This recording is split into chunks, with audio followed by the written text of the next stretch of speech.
ki. Deməli, leksikologiya mövzusundan öncəliklə deyim ki, YouTube videolarına aprel ayından başlayaraq, yəni indi aprel ayıdır, aprel ayından başlayaraq qəbula qədər olan dönəmdə bütün proqramı çəkib yerləşdirmiş olacaq. Əvvəl zaten belə bir addım atmışdıq, bütün hamısı yerləşdirilmişdi. Sadəcə olaraq sonra fikrimdən daşındım, videoların demək olar ki, hamısını bağlamışam, amma təzə indi sıfırdan videoların hamısı yerləşdirilmiş olacaq. Və dərsdə əvvəlki ciddiyyəti görməyəcəksiniz, sözün əsl mənasında çox üzr istəyirəm.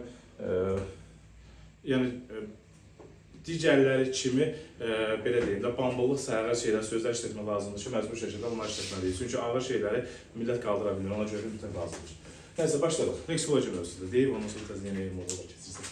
Leksikologiya mövzusunda toxunacağımız birinci məqam nədən ibarətdir? Sözün leksik mənası. Sözün leksik mənası. Sözün leksik mənası isə yolla tapılırdı, 4 yolla. Birinci, sözün mənası nə olduğunu tapırsan, ikinci, sinonimi tapırsan, üçüncü, antonimi tapırsan, dördüncü, tərkib hissələrə bölərək mənasını tapış olursan. Məsələn deyirəm. Götürək ki, dostluq sözünü bizə verdilər. Dostluq sözünün sən leksik mənasını tapmaq üçün 4 yoldan istifadə edərsən. Mənasını izah edərsən, sinonimi taparsan, antonimi taparsan və tərkib hissələrə bölərək mənasını izah edərsən.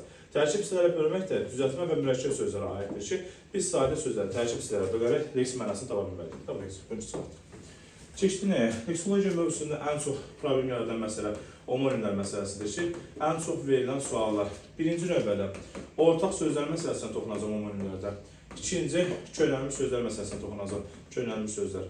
Qeyd edim ki, ortaq sözlər homonim hesab olunmur. Bayaq yoldaşınızda verdiyi sual ki var. Məsələn deyirəm, götürək ki, çox sözlər. Çox sözü sifət kimi də işlədiləndə, zərf kimi də işlədiləndə, hər ikisində eyni məna ifadə edir deyə bunu homonim götürə bilməyəcəksən. Və yaxud da ki, gecə, səhər, axşam tipli sözlər həm isim, həm də zərf kimi çıxış etmiş olur. Sən bunları homonim kimi götürmüş olmayacaqsan. Ortaq sözlər homonim hesab olunmuş. Birinci məqam. Bir də bir şey deyim mən sizə. Belə bir şey verir. Məsələn, gecələmək feili. Gecələmək. Gecələmək sözündə deyir ki, bu feil hansının hissəsindən yaranır? Hansının hissəsindən yarandığını soruşursa, sən bunu isim kimi götürmüş olacaqsan, zərf kimi götürmüş olmayacaqsan. Və yaxud da ki, məsələn, yaxşılaşmaq sözündə yaxşı həm zərf, həm də sifət kimi çıxış edir. Elə deyilmi? Hansından yarandığını soruşursa, sifət götürmüş olacaqsan. Yəni, ardıcıl olaraq belə deyim də, lori dildə isim, sifət gəlmiş olur. İsim və sifətlə ortaq olan sözlərə leksik şəkildə artırma vəziyyətində yeni söz yaradırsansa, onun yaranmasının zərf və yaxud da ki, götürək ki, zərf götürə bilməyəcəksən, hər iki vəziyyətdə zərf olacaq. İsim və sifət götürmüş olacaqsan. Bunu indidən deyim ki, yanımıza qalsın. Bir də, homonimlərdə köhnəlmiş sözlər homonim kimi götürülmüş olmayacaq. Nə demək istəyirəm? Məsələn deyirəm, alın sözü, düzdür, əvvəl verirdilər bunu, amma indi götürmürük biz. Alın sözü homonim olan sözdür, həm də homonim kimi işlədilir. Yəni necə? Siz alın vəziyyətində əmr şəkli kimi al, sözün kökü ın qrammatik olur. Pul alındı vəziyyətində al sözün kökü ın leksik şəkilçi olur. Bir də deyirəm ki, insanın alını mənasında sözün kökü ilə alın sözü olur. Bu vəziyyətində pul alındı və insanın alını vəziyyətində homonimdir. Siz alın vəziyyətində isə homonim deyil. Bu aydındır. Bunu çıxartdım. Dediyim məsələdən ibarət, köhnəlmiş sözlər vəziyyətində. Mən onun sözündən alındım. Yəni, söz xəttinə dəyərli deyirsən, alındım. Almaq vəziyyəti köhnəlmiş söz vəziyyətidir. O vəziyyətində sən homonim kimi götürmüş olmayacaqsan. Yəni, söz köhnəlmiş söz vəziyyətindədirsə, deməli, homonim kimi götürmüş olmayacaq. Homonimlərdə toxunacağımız ən vacib məqam birinci.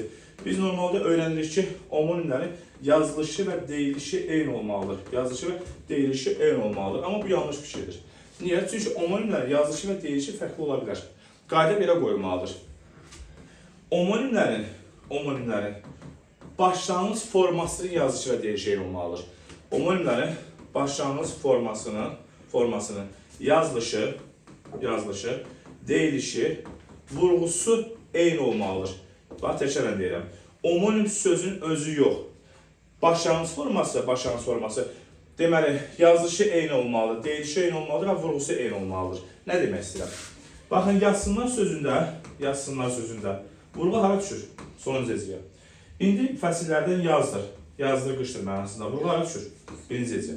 Aha, yəni dırın üzərində düşmüş olmalıdır. Bu sözün yazışına, bunun yazışı eynidir? Xeyr.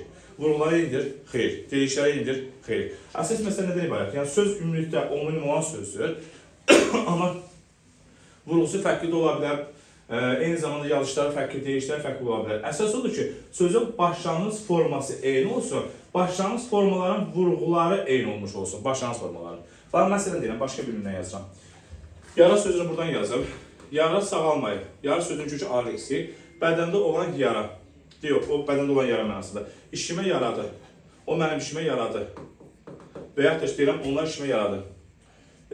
Biz də deyək, gəlin başqa yerini yazsın. Yarası hələ sağalmayıb. Bir belə yazıram. Deyirəm ki, onlar işimə yaradılar. Buralara düşür, sonuncu cəziyə. Burada düşür, yarasında üçüncü cəziyə. Əslində, burada dördüncü cəziyyədə yaradılar. Burada üçüncü cəziyə düşür, burada neçənci cəziyə düşür? Dördüncü cəziyə. Amma başlanğıc formalarda vurğular eyni olacaq. Yazış və deyiş eyni olacaq. Yara sözünün kökü aleksikdirmi? İşinə yaramaqda yara sözünün kökü D qrammatik, la qrammatik. Başlanğıc forması nə oldu? Yara. Bunun başlanğıc forması oldu? Yara. Başlanğıc formalarda vurğu sonuncu cəziyə düşür. Yazışları, deyişləri, tələffüzləri, vurğuları eyni olduğuna görə onları götürəcəksən. Yəni, nəticə etibarilə ümumiləşdirib deyirəm. Deməli, homonimlərdə tərif belə verməlidir ki, yazıcı və deyişi eyni olan verməli deyil. Başlanğıc forması, yazışı, deyişi və vurğusu eyni olan sözlər homonim hesab olmuş olur. Sözün başlanğıc forması, deməli, bilən bir şey deyim. Sözə qrammatik şəkilçisi artırmaqla homonimik yarada bilmərsən, leksik şəkilçisi artırmaqla homonimik yarada bilərsən. Demişdik ki, məsələn, əsər gözəldir vəziyyətində sözün kök əsərdir. Bir də külək əsər vəziyyətində əs sözünün kökü əl nədir? Qrammatikdir. Başlanğıc formalar fərqlidirmi? Ona görə homonim götürə bilmədi. Yəni, nəticə etibarilə qrammatik şəkilçisi artırmaqla homonimi yarada bilmirsən. Amma bayaqki yazdığım yara sözündə bədəndə olan yara mənasında aleksik, işinə yarada, sözün kökü yaradı. Bu sözlə leksik şəkilçisi artırıb, buna bənzətmişəm, bunu homonim kimi götürə bildin. Yəni, nəticə etibarilə qrammatik şəkilçisi artırmaqla homonimlik yaranmır, leksik şəkilçisi artırmaqla homonimlik yaranır. Və nəzərinizə çatdırıram. Homonimləri mürəkkəb sözlərdə homonimlik axtarmış olmuruq. Söz sadə və düzəltmə olma vəziyyətlərində biz homonim axtaracağıq. Mürəkkəb sözlərdə homonim axtarmırıq. Təbii ki, nə istisnadır? Frazeoloji birləşmələrdə frazeoloji birləşmənin homonimliyi yoldan olsa. Frazeoloji birləşmə istisnadır.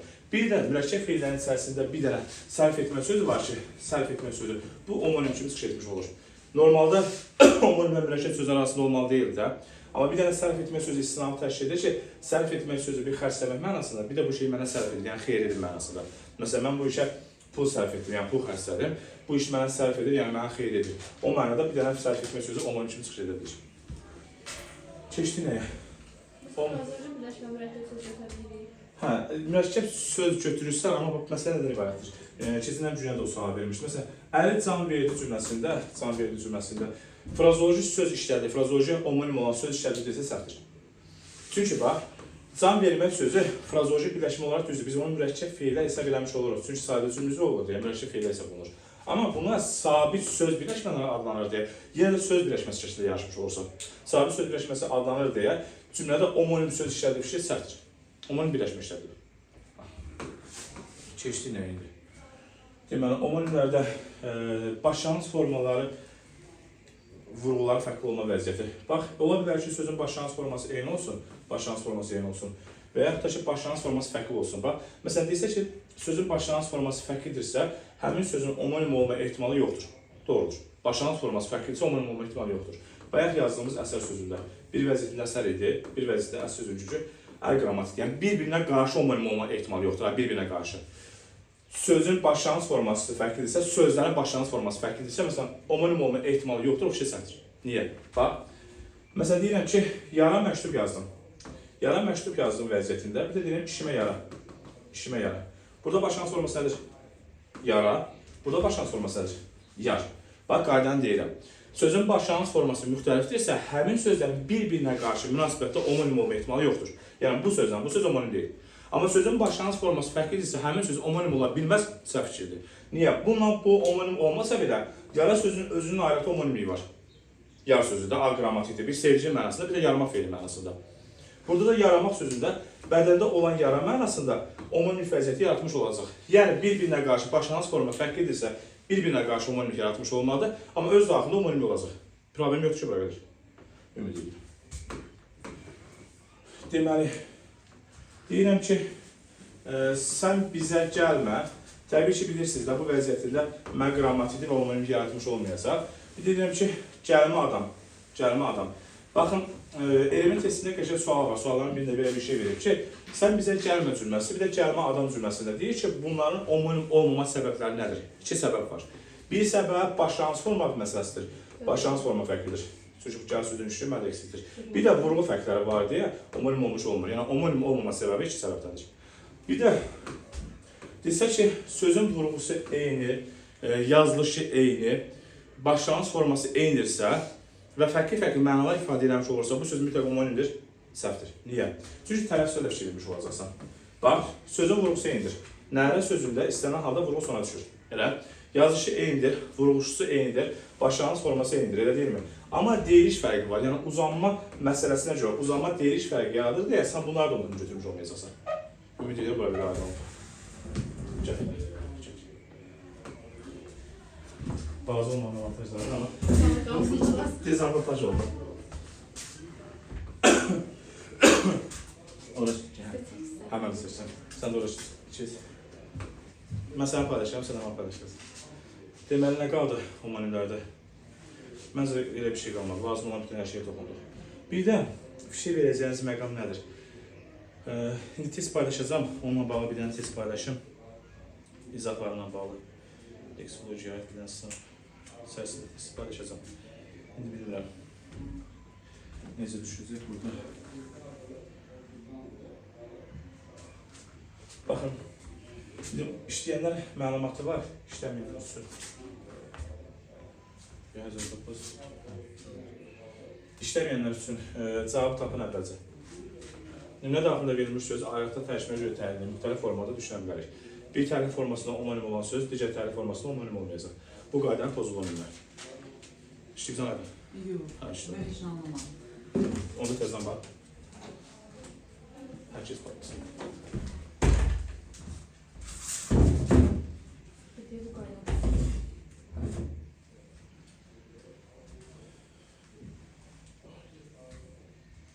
C variantı. İçeride söyle. Yox. Ne soruşur? Sağda onun. Ha, belə. Yaman sözü, yaman. Bir söz söyləmək gəlir. Bax, yox. Deyir ki, sözün tərcümə görə təyin müxtəlif düşünə bilirsən. Yandır sözünü bir vəziyyətində yandırmaq feili. Dır leksik. Bir vəziyyətində yan tərəfdir, yandır. Böyük tərəfdir mənasında. Dır nədir? Qrammatik. Belə təhlil edəndə söz omonim olmur. Amma belə təhlil edəndə omonim olur. Çünki bunun başlanğıc forması yandır da, bunun omonimi yoxdur. Bunun başlanğıc forması yandır, biz omonimləri tapanda başlanğıc formaya baxırıq. Başlanğıc forması yandır və omonim olur. Yanmaq feili də yan tərəf mənasında, elə deyilmi? Deməli, A variantında yandır sözü var deyə çıxdı. Məsələn, C variantında tarifini dediyim ümrə. İtirdi sözündə, indi itirmək sözü. Bir vəziyyətində iç sözün kökü illeksik, qrammatik olur. Eləmi? İtirmək sözü omonim olur. Bir vəziyyətində iç sözün kökü qrammatik, diqrammatik olur. Eləmi? Bu vəziyyətində başlanğıc forması nədir? İç sözdür, omonim olur mu? Deməli, bu da qaydaya tabidir. Bu da getdi. Sonra, yazdır sözündə də eyni vəziyyətdir. Leksik şəkilsi düşünəsi olsan, bu omonim ola bilmir. Elə? Bir vəziyyətində isə yaz sözün kökü dır qrammatik olur. Omonim ola bilirmi yaz sözü? Deməli, bu da qaydaya tabidir. Bu da getdi. Bezdir sözündə də eyni vəziyyətdir. Bir bezdirmə feili mənasında omonim olmayacaq ki. Elə? Bu vəziyyətdə omonim olmur. Bir də bezdir. Qrammatik şəkilsi düşünəsi olsan, bez sözü bir parça mənasında, bir də bezmə feili. Qayda tabidirmi? Deməli, cavab qalır B variantı. Niyə? Çünki yaman qəribə hadisələr baş verir. Yaman sözü istənilən halda omonim ola bilən sözdür. Niyə istənilən halda omonimdir, onu deyil. Yaman sözünü bir vəziyyətində paltar yamandır. Yaman sözünün kökü non-leksik. Başlanğıc forması nədir? Yaman. Bir vəziyyətində yaman hadisə. Başlanğıc forması nədir? Sözün kökü yamandır, başlanğıc forması yamandır. Deməli, istənilən halda omonim olurmu? Belə də təhlil edərsən. Belə təhlil etsən bununla omonim olur, belə təhlil etsən bununla omonim olacaq. İstənilən halda omonim olur. Ona görə qaydanın pozulduğu variant B variantı olacaq. Aydındır. Gəlin bir dənə də ona aid başqa bir sual da vermişəm. Onu da tapaq. 5-ci sual.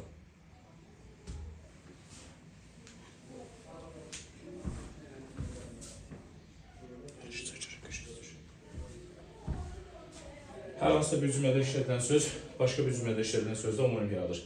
Sözlərin başlanğıc forması eynidir. Verilən şərti nəzərə alıb, bu fikir doğru fikir müəyyəndir. Köhnələrdən cavabı yanınıza qalanlar. Hansı bəy? Belə oxuyum görüşü cavab verir. Ya buradan baxın görüşürüz. 5-6 Cəzə var. Yalnız etmə olaraq. Yalnız Senin etmə. deyərli soru kimi. Əslində hərdən mən fikirləməsin. Çünki özüm tapamıyorum, ona görə cavab soruşmayın sizdən. Baxın ay yoldaşlar, hər hansısa bir cümlədə işlədilən söz Başqa bir cümlədə işlədilən sözlər omonim yaradır. Sözlərin başlanğıc forması eynidir. Verilən şərait əsasında mütləq doğrudur, ehtimaldır və ya yanlışdır. Söz leksik omonim yaradır. Bax, məsələn, deyirəm ki, evə sarı gedir. Evə sarı, bir də sarı maşın. Sarı maşın. Burada sarı sözlə, bu sarı söz omonim olurmu? Leksik omonim deyil də qrammatik omonimdir, ehtimaldır. Məsələn, ola bilər ki, mən kürü sözünü yazıram. Kürü sözü. Kürü sözü leksik omonim olacaqmı? Yəni, qrammatik olar da, leksik olar bilər də. Həmin omonim sözü mən kürü də götürərəm. Başlanğıc forması eyni olacaq. Şərti ödəyirəm. Başlanğıc forması eyni olur. Deməli, leksik omonim də ola bilər, qrammatikdə. Deməli, biri götürə bilməyəcəksin. Niyə? Çünki bir ehtimal edir. Bunu götürə bilmədik. Başa düşməyən sual versin. Sözlərin quruluşları eynidir. Baxın. Yara sağalmayıb. Yara sözünün kökü alədir, leksik. Bir də işimə yara. İşimə yara. Yara sözünün kökü, prediktiv sözün kökü yaradır. Sözün quruluşu eyni oldu? Xeyr. Ola bilər ki, yox, burada yaxın çəkməz, burada sadədir. Quruluşlar eyni olmalı. Bayaq yazdığım məsələn deyirəm, sarı sözü. Sarı sözlərin quruluşları eyni oldu mu? Və ya kürü sözlərin quruluşu eyni oldu mu? Deməli, omonim quruluşları eyni ola da bilər, olmaya da bilər, ehtimaldır. Yazışı və deyişi fərqlidir. Yazışı və deyişi fərqli olması ehtimaldır, ola da bilər, olmaya da. Bunun yazışı və deyişi fərqlidir. Xeyr. Omonim idi, amma yazışı və deyişi fərqli deyil. Bayaq yazdığım yazsınlar sözündə, yazsınlar sözü. Yazışı və deyişi fərqlidirmi? Bir də yox, fərqli yox. Gözünü deyəcək. Yazdır sözü. Bu sözlər omonim idi, çünki başlanğıc formaları eyni idi, omonim idi. Bunların yazışı və deyişi eynidir. Xeyr. Deməli, onda 3 ehtimal da ola da bilər, olmaya da bilər. Bu da getdir. Qrammatik şəkilsindən istifadə edilməyib. Görürsünüz, burada istifadə edilib. Belə, ehtimaldır. Burada ama istifadə edilməyib. Ola da bilər, olmaya da bilər. Bu da getdi. Cavab qaldı 5-dən 6. 5-dən 6 ehtimaldır. Niyə? Sözlərin qurulması eyni hecədadır. Məsələn, burada eyni hecədadır. Amma burada sona düşür, burada da bunun üzərinə düşür. Fərqli hecə, ehtimaldır, ola da bilər, olmaya da bilər. Sözlər eyni qrammatik mənəyə malikdir. Ola bilər eyni hissəsidir, ola bilər fərqli hissəsidir. Məsələn, kürü sözün deyəsi olsa eyni hissəsidir. Amma bunlar nədir? Fərqli hissəsidir. Dayandır. Yoxsa zəriyyət kəməsini göstər. Hə, şu dayanmayıb hələ. Hə. Yəni, mahiyyətə başa düşdüyü omonimlərlə bağlı. Ümid edirəm ki, bir çətinliyimiz yoxdur. İşin əsasında omonimlər təşkil edir. Yəni, omonimləri bildinsə, deyim olar ki, leksologiyada bir çətinlik yaradacaq, məqam yoxdur zaten. Deməli, keçək nəyə? Omonimlərdə elə bir detalimiz qalmadı. Bir tərəfə qrammatik. Hə, leksik və qrammatik omonimliklər hər yaxşı deyil. Bax, hər iki tərəfə əsasdırsa, bu leksik omonimlikdir. Bir tərəf əsas, bir tərəfi köməkçi, bir tərəfi əsas, bir tərəfi şəkilçi, bir tərəfi şəkilçi, o birisi tərəfdə şəkilçi, bir tərəfi köməkçi, o birisi tərəfdə köməkçi, nə hamısını deyirəm. Bunlar, bu ikisi leksik omonimlikdir. Buradan aşağıdakı bütün vəziyyətlər hamısı qrammatik omonimlikdir. Şəkilçi ilə qrammatik omonimlik var. Hə, təbii ki. Məsələn, dan. Dan sözü şəkilçidir. Dan yer ağarmaq, bir də şəkilçidən əslində qrammatik omonimlik. Yəni, nəticə etibarilə nədir? Əsas və əsasın hissəsi olduğu halda leksik omonimlikdir. Digər vəziyyətlərin bütün hamısını qrammatik omonimlik götürürsən. Keçdik. Bir sistem omonimlər həm eyni, həm fərqli hissəsini ayrılır. Onlar da primitiv şeylərdir ki, toxunmaya ehtiyac yoxdur. Gələk izahları elə çəkəcəm də. Əşyanın adını bildirən əsasın hissəsi isim aparır. Nə elədik? Xana bizim söz deyil, onu da omonim götürür. Xana? Bəli. Yox, Mənasında Götürmük. Götürmük. Bagajı sonra. Götürmük. Deməli, sinonimlərdə. Sinonimlər eyni hissəsinə ayrılır. Antonimlərdə kimi sinonimlərdə kök eyni olmalıdır. Sən biz antonim deyim, ondan sonra sinonimə qaydaram. Bax, duzlu sözdən antonim götürürdük. Niyə? Çünki kök eynidir. Şəkilçiyə görə yox, kök eynidir. Bax, belə sual verə bilər. Antonimlərin kökləri eyni hissəsi olur. Yaxşısan. Siz sevləmə görə, nə olur? Antonimlərin kökləri eyni hissəsi olur, səhvdir. Antonimlərin kökləri eyni hissəsi olmur. Bəs antonimlərə leksik şəkilçisi artırmaqla, yox, daha doğrusu sözə leksik şəkilçisi artırmaqla antonim yaradırsan olar. Yəni, nə demək istəyirəm? Duzlu sözü antonim deyildir. Niyə? Kök eynidir. Şəkilçiyə görə yox, kök eynidir. Amma leksik şəkilçisi artırıb antonim yarada bilərsən. Bax, məsələn. Deməli, şant söz hansı hissəsidir? Sifət. Qəm söz hansı hissəsidir? İsim. Antonim deyir ki, mən buna ikinci şəkilçisi artıram, qəmci. Antonim yaradıram mı? Yəni, nəticə etibarıyla leksik şəkilçisi artırıb antonim yarada bilərsən. Əsas odur ki, sözün kökü eyni olması. Bax, məsələ odur, leksik şəkilçisi artırıb antonim yarada bilərsən. Və həmin leksik şəkilçisi müxtəlif sözü artıraq da antonim yarada bilərsən. Eyni sözə yox, sinonim sözləri artıraq da yarada bilərsən. Nə demək istəyirəm? Antonimlərin kökləri eyni söz olmazsa da köklər sinonim ola bilər. Nə demək istəyirəm? Baxın, nə qədər dedim, nə demək istəyirəm. Abir-həyə sözləri. Abir-həyə. Abir-həyə sinonim olan sözlərdirmi? Aha. Bax, antonimlər duzlu və duzsuz sözləri antonim götürmədi. Niyə? Köklər eynidir. Amma nəsə, abırsız, həyalı. Abırsız və həyalı sözlər antonimdən sözlərdir. Leksik şəkilçi artırmanı antonim yarada bildir. Nəticə belə olur. Antonimlərin kökləri eyni söz olmasa da, kökləri bir-birinə sinonim ola bilər. Deməli, şəkilçi artırılma vəziyyətində sözün kökü eynidirsə, antonim götürmürsən, şəkilçi artırılma vəziyyətində sözün kökü fərqlidirsə və ya sözün kökü sinonimdirsə, antonim götürə bilərsən. Ümid edirəm çətin yaratmadı. Antonim ödəyə bir şey yoxdur. Sinonimdir. Bu sonuncu izahımdır, sinonimdir. Bundan sonraki təkrar qayda zayıfan analizini hansı ki, bir dəfə təkrar qayda edəcək, ondan ancaq videolar izləyəcəksiniz. Yəni, bir dəfə bunun sonuncu izahı verirəm, ondan sonra ancaq videolara göndərəcəm. Yəni, tapşırığım nədən ibarət olacaq. O tür videonu elə bir dərsdən nə qədər dərsi diqqətlə dinləyirsənsə, videonda o qədər diqqətlə işləyəməlisən, izləməlisən. Eləyəsə olsan, nəticə əldə edə biləcəksiniz. Videoların izlənməsi şərtdir, bax, təkrar deyirəm. Qoyub qabağınıza videoları izləyən ötəri yanaşırlar. Bax, əvvəlki illərdə videoları yerləşdirəndə, dünən başqa bir mənim yoldaşım var, onunla danışıram. Əvvəlki illərdə videoları bütövlükdə yerləşdirəndə mənim deyir ki, bütün videonu yerləşdirsənsə sənə ehtiyac qalmır. Məntiqi olaraq irəlidə, məsələn, isimlə bağlı, burada danışdığımı ora yerləşdirmiş olaram, mənə ehtiyac qalmış olmur. Elə fikirləşir. Amma müdavim belə fikirləşir. Müdavim fikirləşir ki, burada dedikləri şeydən əlavə nəsə dərsdə deyəcək. Gəlir dərsən quşu, baxır kəsdir, dərsdə işlə demirsən. Amma mən deyirəm, yəni, bəzi şeylər başlasın. Ona görə videoya ciddi yanaşamdım. Yox, elə deyil adə. Bax, videonun izlənməsini və hamıda problem məqam nədir? Normal bir adam bütövlükdə həmin videonu axıra qədər izləyəsi olsa, bilər ki, istək bundan ekstra bir şey deməyəcək. Məsələn deyək, X müəllim bundan ekstra bir şey deməyəcək. Bütün hamısını elə belə bu deyək də. Yəni, nə demək istəyirəm? Hamı videonu yarımçıq izləyir və videoların izahlarında da sonda adam yadına düşən məqamlar ki var, həmin məqamlar qəbula düşmüş olur. Ona görə videoların izlənməsi şərtdir. Sinonimlər. Ne qədər vaxt ki, video seçməm, özüm qəlbə istəyirəm, elə bir şeydir. Artıq qarşısınlar kimi istəyirəm. 2 ay yaxın video seçməm. Sinonimlərdə deməli eyni hissəsinə aid olmalıdır və sinonimlərdə kökləri eyni olmamalıdır. Bax, məsələn, bir vəfa sözündən vəfasız eyni anlayışa gəlir də, vəfası olmayandır, eləmi? Amma şəkilçi var deyə, şəkilçi vasitəsində, yəni köklər eynidir, şəkilçi yox. Köklər eyni deyə, sən bunu sinonim götürə bilməli. Sinonimlə nisbi mütləq olur, həmişə bir-birinə əvəz edənlər var, etməyənlər var. Bir gün qəbul sualı olub, o vaxtda sadə sualların içərisində olan suallar idi. Dünya, cahan, yazmışam kitabda, aləm, mütləq sinonimlər həmişə bir-birinə əvəz edir. İnsan və adam sözü həmişə bir-birinə əvəz edir, heç sözlə razılaşmıram bunu. İnsan başqadır, adam başqadır. Amma həmişə... Necə? Qurtanda canavar var. Qurtanda canavar sözdür, canavar. Bir də eynəklə də gözlük sözdür, gözlük sözü. Bunlar həmişə bir-birinə əvəz edən mütləq sinonimləri verir. Mülkin qəbulunda dünya, aləm, cahan sözünü çalmışlar. Hətta dünyanın cahanı tapmaq aslında aləm məsələsi biraz ulaşdırıcıdır, qəbul salmışdır. Əksər adam səhv yazmışdır bundan bağlı. Mənim burada bir mənada fikirləşmək olmaz, yoxsa bir mənada... Hansı mənada? Kurs sözünü? Sorulacam mənada. Yox, təbii ki, fikirləşə bilərsən. Məsələn, sualda hətta belə tərtib olmuş olur. Aşağıdakı variantların birində sinonimlərin məna fərqlərinin birinin homonimliyi var. Yəni, kurs sözünün məna fərqlərinin birinin homonimliyi olur. Sinonimlərdə də bir şey yoxdur. Əsas frazemlərdə toxunacam. Necə? Sonra bir mənə taylar. Sinonimlərin məna tayının biri homonimliyi var. Kurs sözü, kurs canavar. Canavar homonimliyi yoxdur, amma kurs sözünün homonimliyi var. Bir canavar mənasında, bir də həşərat mənasında var. Deməli, frazoloji birləşmələrdə toxunacağımız birinci məqam. Normal şərtlərlə bir sözləri frazem yaratmır. Normal şərtlərlə. İkinci, frazoloji birləşmə olması üçün feil olmalıdır. 2 şərtimiz var. Bir də üçüncü, yaxşı 3 şərt deyək. Üçüncü vəzifə məcazi məna olmalıdır.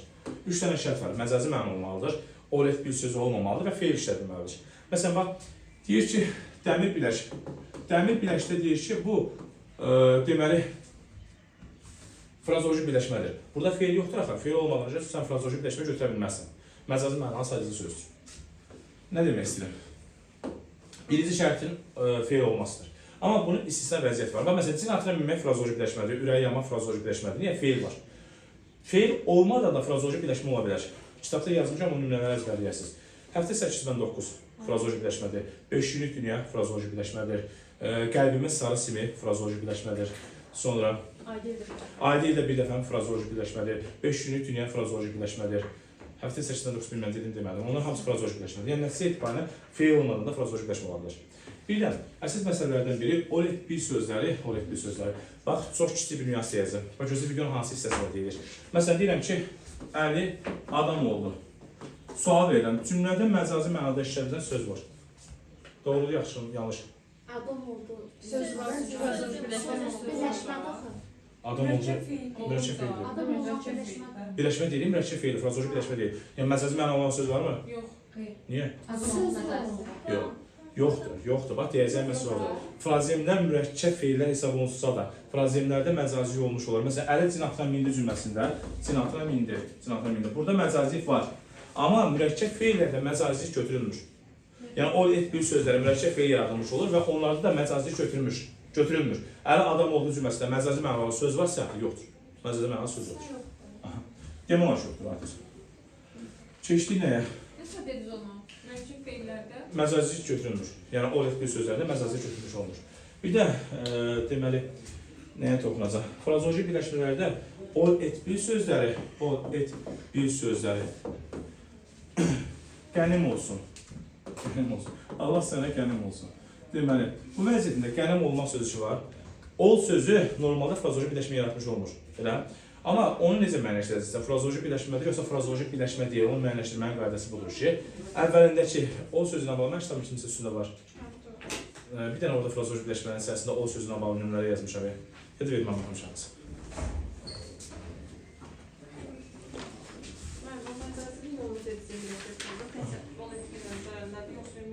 Mürəkkəb feillərdə götürülmür ümumiyyətlə. O etdiyindən harada vermişəm? Hə. Bax, məsələn, qan eləmək sözü və ya başdan eləmək sözü. Gəlin, biz bunu qənim olsun sözünü silək. Bu qaralışdır.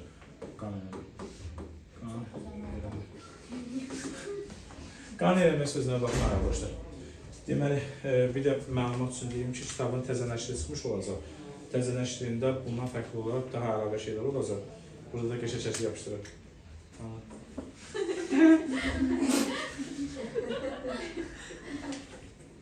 Nə var sənə?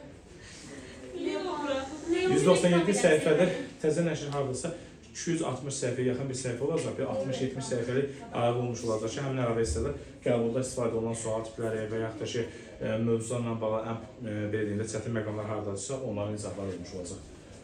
Deməli, izah elədiyim nə idi? Qan eləmək sözü video çəkir hələ. Mən bunun arxasında ağatlı şahsədə gözlüydüm, Spiderman. Qan eləmək sözü.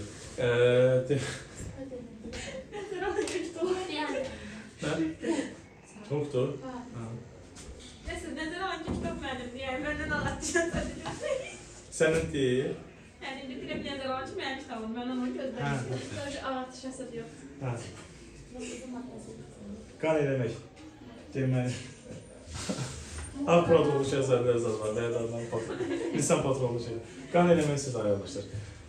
Mürəkkəb feillərinə frazemlər fərqləndirmə qaydası. Normalda o bir sözləri frazem yaratmış olunur. Amma istisna halda qan eləməkdir, sonra nə edir? Onun nümunə gəlməlidir. Başdan eləməkdir, qanı qara olmaqdır, ciyərli olmaqdır, can üstü olmaq və s. Bunlar deməli frazem kimi götürülmüş olur. Onun fərqləndirmə qaydası belədir ki, Əli adam oldu və yaxud da ki, Əli olmaqla qoymaq bir şey deyim, eləməklə yox, olmaqla deyim. Deməli, ciyərli olmaq. Bax, ciyərli olmaq. İki qaydasını izah eləmiş olacağım bunun, yəni frazem olub olmamasını tapılma qaydasını. Bir də deyirəm ki, Əli adam oldu. Diqqətiniz burada olsun, vacib qaydadır. Əli ciyərli oldu, Əli adam oldu cümləsində. Hansında frazemdir, hansında frazem deyil. Birinci növbədə adam oldu sözündə hansı anlayış qalır? Adam olma anlayış qalıbmı? Adamın anlayış qalıbdır. Əgər o bir sözündə birinci tərəfdəki anlayış qalmış olursa, birinci tərəfdəki anlayış qalırsa, bu frazem deyil. Nə olacaq?